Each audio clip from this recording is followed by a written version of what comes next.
Welcome to part 7. It may sound obvious, but the biggest hurdle to getting your book written is not actually writing your book. Sitting yourself in front of your screen, or notebook if you're old school, then stringing words together is the most important part. It doesn't matter how brilliant your idea is. If you don't show up and do the work, then no one is ever going to be able to read it. But it's not easy, and lots of people get stuck and give up. So here are my top tips for how to keep going. Number 1, write every day. I find that being creative is just like everything else. It takes practice, and if you don't use it, you tend to lose it.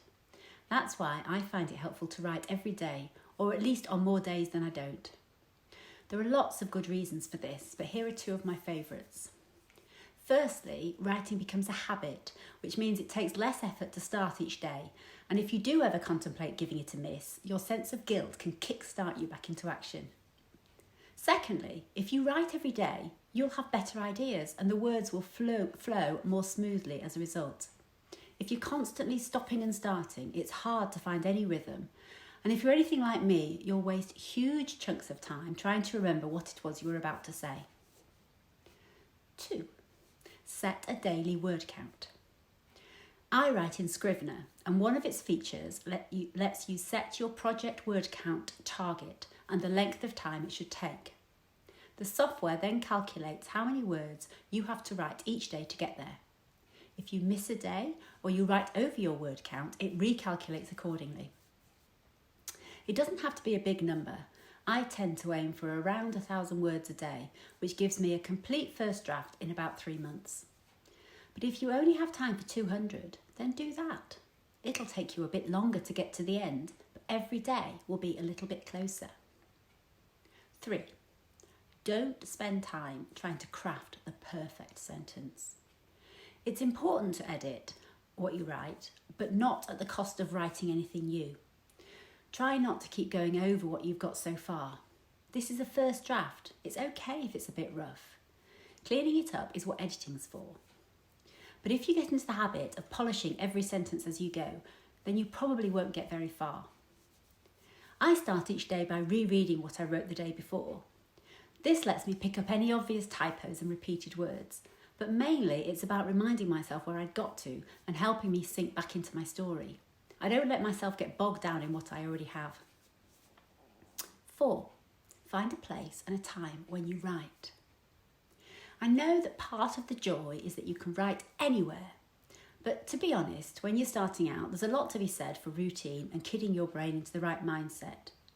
It's also easier to build a habit this way, so find a time and a place that will work more often than not and try to stick to that. You'll start to find that your brain works with you on this, recognising when you sit down in your usual place that it's time to write. That all sounds very simple, doesn't it? What happens when we get stuck? Because we all get stuck at some point. It's just part of the process. I know lots of people use the term writer's block, but I'm not sure that's helpful. I like to think of writing a book being like a crossword puzzle. You might be having difficulties over a particular clue, but it doesn't mean that the solution won't come to you. It might just need a bit of coaching. I have a few ideas that I use to get myself unstuck. Because I don't write to an outline, I'm often not sure where I'm going next, which can cause an issue. So to try and minimise this, I stop writing at a point when I still have an idea of what I'm going to write next. It doesn't need to be much, but just enough to fool my brain into thinking that I know what I'm doing. It also avoids having to stare at a blank page first thing in the morning.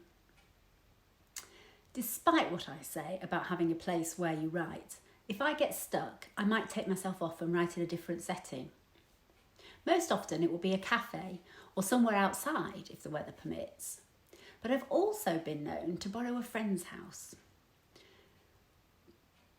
Being somewhere new seems to help me get going again. Sometimes I use the text itself to get me started. I might jump forward to a scene that I know is coming, or start a new chapter from a different point of view to see what happens. I might get my character to leave the house, or I might make the phone ring. These artificial changes may not make the final draft of the book, But if they get me beyond the blockage, then they've served their purpose. It can help to chat through your problem with a friend or partner. Explain the scenario to them as if it's about you and ask them what they would do in those circumstances. I generally don't take any notice of what they suggest, but that's because I've come up with my own idea just through talking to them about it. Getting your book all the way through to the end is no mean feat. And if you can do it, then it puts you miles ahead of most other people who just never finish. It's not easy and it takes real dedication, but it is perfectly doable as long as you find a way of working that suits your lifestyle and you don't give